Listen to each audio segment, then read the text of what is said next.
देखिए अभी JPSC office के पास हैं। अब देखिए कि जेपीएससी का जो 11 जेपीएससी है उसका रिजल्ट नहीं हो रहा है। उसको लेकर के सब लोग को पता ही होगा कि यहाँ पे जेपीएससी ऑफिस के पास ना जो स्टूडेंट है वो धरना दे रहे हैं ना। तो इसी को लेकर के यहाँ से हम गुजर रहे थे तो देखिए कि जो है जो शुक्ला जी जो छात्र नेता हैं वो भी यहीं पे थे ना।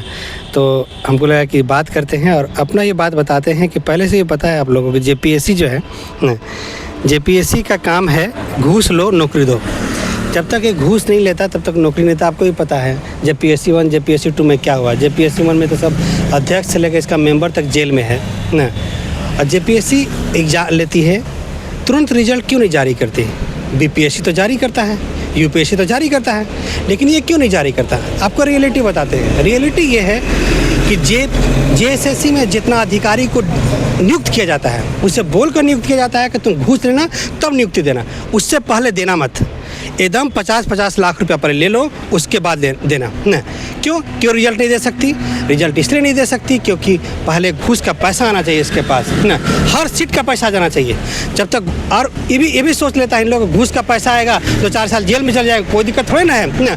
20-50 करोड़ रुपया तो आ गया मेरे पास, ठीक है, टेंशन फ्री हो जाता है। नहीं तो हर साल रिजल्ट का एक टाइम होता है, टाइम बॉन्डिंग होता है, रिजल्ट निकल जाता है, लेकिन घूस लेने के लिए रिजल्ट नहीं दिया जाता है। जेएसएससी वैसे ही काम करती है, जेपीएससी वैसे ही काम करती है। पर रियलिटी ये है कि यहाँ का जो पॉलिटिकल सिस्टम है वही करप्ट है। रियलिटी ये बताना चाहते हैं ना। वैसे हम आपको तो सुनाते रहते हैं बहुत सारा। हम आपके शुक्ला जी जो है छात्र लीडर हैं, ठीक है, बहुत मेहनत करते हैं, बहुत सारा संघर्ष करते हैं जेपीएससी को लेकर, जेएससी को लेकर आप परिचित होंगे। इन्हीं से कुछ बात करते। देखिए रात में समझ लीजिएगा कि 10:15 बज रहा है। आप देखना चाहें कैमरा में देख सकते हैं 10:15 रात बज रहा है। यहीं पर सोते हैं, यहीं पर मच्छर उच्छर सब है ना। आप लोग तो घर में रहते होंगे, ठीक है, और जेएसएससी जेपीएससी को सुधारने का कोई प्रयास तो करते नहीं होंगे, लेकिन जेपीएससी जब तक सुधरेगा नहीं तब तक आपको न्याय नहीं मिलेगा। ये बात कन्फर्म मान के रखिए। न्याय ये मत समझिए कि जेएसएससी जेपीएससी नहीं सुधरेगा तो आपको न्याय नहीं मिलेगा। न्याय तो ये नहीं मिलेगा कि आप किसी भी विभाग में जाइएगा, ब्लॉक में जाइएगा, बिना घूस लिए आपका काम नहीं होगा। क्योंकि जेएसएससी जेपीएससी ऐसे लोग को सिलेक्ट करके भेजती है जो घूस लेता है। बिना घूस लेने वाला कोई सिलेक्ट ही नहीं करेगा। आप घूस दे के ही काम करवा सकते हो। कोई भी काम हो आपका, एक सोच लीजिए कि आपका जो है जाति प्रमाण पत्र, आवासीय प्रमाण पत्र बनाना तो आपको घूस देना पड़ता है। क्यों? कि जेएसएससी जेपीएससी करप्ट लोगों को सेलेक्ट करती है, ठीक है, इसका काम ही यही है।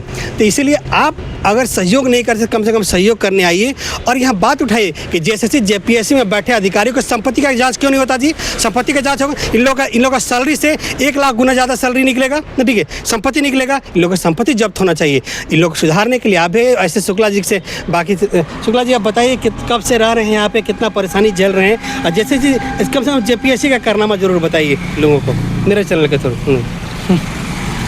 कारनामे क्या बताया जाए, जिसका इतिहास ही गंदा रहा है उसका अतीत कैसा रहेगा, ठीक है। और जो आपने बात बोली कि हम कितने दिन से हैं, हम तो अच्छे दिन से भूखे प्यासे बैठल है। ना कोई सरकार के द्वारा पूछने आ रहा है, ना कोई आयोग के द्वारा पूछने आ रहा है, और ना कोई किसी प्रकार के कोई सकारात्मक प्रतिक्रिया दे रहा है हम लोग के बीच। और विगत 11 महीना से हम लोग, आज विगत 10 महीना से तो हम लोग परेशान ही चल रहे हैं और परेशान चल रहे हैं। आप देखे होंगे कि जेपीएससी अध्यक्ष नहीं था तो हमने मुंडन करवाया, पिंडदान किया, ब्रह्मभोज किया, सब कुछ किया। और आज यह समझ में आया कि जिस बेड पर हम सोते हैं उस बेड के नीचे अर्थी जो हम लोग का निकलता है सनातनी प्रक्रिया के द्वारा, उस पर हम लोग सोते हैं कि जीवन इसी मिट्टी में आए, इसी मिट्टी में मिल जाएगा, ठीक है। तो मैं सभी झारखंड वासियों से कहना चाहता हूं कि अब झारखंड बलिदान मांगता है। बलिदानी वो भूमि है। यहाँ का जो पूर्वजों का जो है काफ़ी लंबा संघर्ष रहा है, तब जाके ये सब कुछ मिला है, समझ रहे ना। तो बहुत अफसोस के बाद इस बात को हमें सूचित करना पड़ रहा है कि आप जो प्रश्न पूछ रहे हैं उसका जवाब ही है कि जिसका झारखंड का इतिहास ही गंदा रहा है उसका अतीत कैसा रहेगा, ठीक ना। और पहले भी ये बताइए कि जैसे जेपीएससी 1 जो था, ठीक है, जेपीएससी 2 अध्यक्ष लोग भी जेल में गया था, ठीक है। अभी आपको क्या लगता है रिजल्ट देर करने के पीछे आपको क्या समझ में आ रहा है, क्यों रिजल्ट देर किया जा रहा है। रिजल्ट एग्ज़ाम हुआ भाई, 10th का एग्ज़ाम होता है, रिजल्ट आता है, 12th का एग्ज़ाम होता है, रिजल्ट आता है, यूनिवर्सिटी में एग्ज़ाम होता है, रिजल्ट आता है, ठीक है। लेकिन यहाँ पर रिजल्ट क्यों देर किया जाता है? एकदम क्लियर ही बताइए। देखिए, आपको जो लगता है तो जो देखिए सच्चाई यही है, परिवारवाद से राज्य चल रहा है, परिवारवाद से मुख्यमंत्री महोदय चल रहे हैं, परिवारवाद से जेपीएससी चल रहा है। जो तीनों मेंबर है कहीं ना कहीं जेएमएम कांग्रेस से जुड़े हुए व्यक्ति हैं, तो उनका ये सीधी परिस्थिति चल रहा है। तो क्या कह सकते हैं, परिवारवाद में जब पूरा परिवार एक मुखिया पूरे राज्य के साथ साथ पूरे सिस्टम में कमांड बना के रखे, हर व्यक्ति को अपने पास रखे, हर व्यक्ति को उनके अनुसार चले, तो ऑब्वियसली सी बात है कि कहाँ से जेपीएससी का विकास होगा। आप पहला दूसरा छोड़ दीजिए, अभी आने वाला 10 जेपीएससी अगर हम नहीं आज लगेंगे तो 10 जेपीएससी कैसे फेयर होगा? तो बीत गई सो बात गई, और हमें उतना इतिहास जानना भी नहीं है।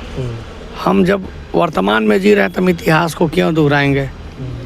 इतिहास को समझ कर अतीत को दोहराएंगे ना, वर्तमान को सुधारेंगे, अतीत अपने आप सुधर जाएगा। तो यही बात है। तो अभी जो है, अभी आगे ऑब्वियस बात है कि बाकी इसका तो काला जो है इतिहास रहा है जेपीएससी का ना।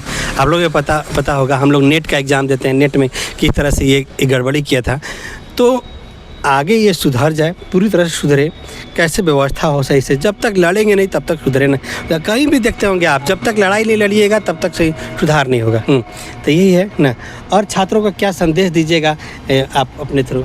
देखिए, मैं अपने थ्रू यही आप मैंने कम शब्द में ही बोल सकते हैं, क्योंकि मेरे पास अब उतना ऊर्जा बचा नहीं है। अगर जो व्यक्ति, सबसे इम्पोर्टेंट आपको एक बात और बता रहे हैं, क्योंकि शुक्ला जी भूख हड़ताल पे हैं, ये भी समझ लीजिएगा। जो ये बोल पा रहे हैं अभी, काफ़ी आपको तो शायद कैमरा की वजह से आपको मतलब ये माइक की वजह से आवाज़ थोड़ा ज़्यादा जाएगा, लेकिन रियलिटी ये है कि हम बगल में बैठे, इनका आवाज़ बहुत ही धीरे धीरे निकल रहा है, क्योंकि ये भूख हड़ताल पे भी ना। हाँ बोलिए, हाँ बोलिए। छात्रों को बता दीजिए, आप मैसेज दीजिए थोड़ा सा। छात्रों को बता देना चाहते हैं कि 10, 11वां से 13वां जेपीएससी आपका बहुत फेयर है।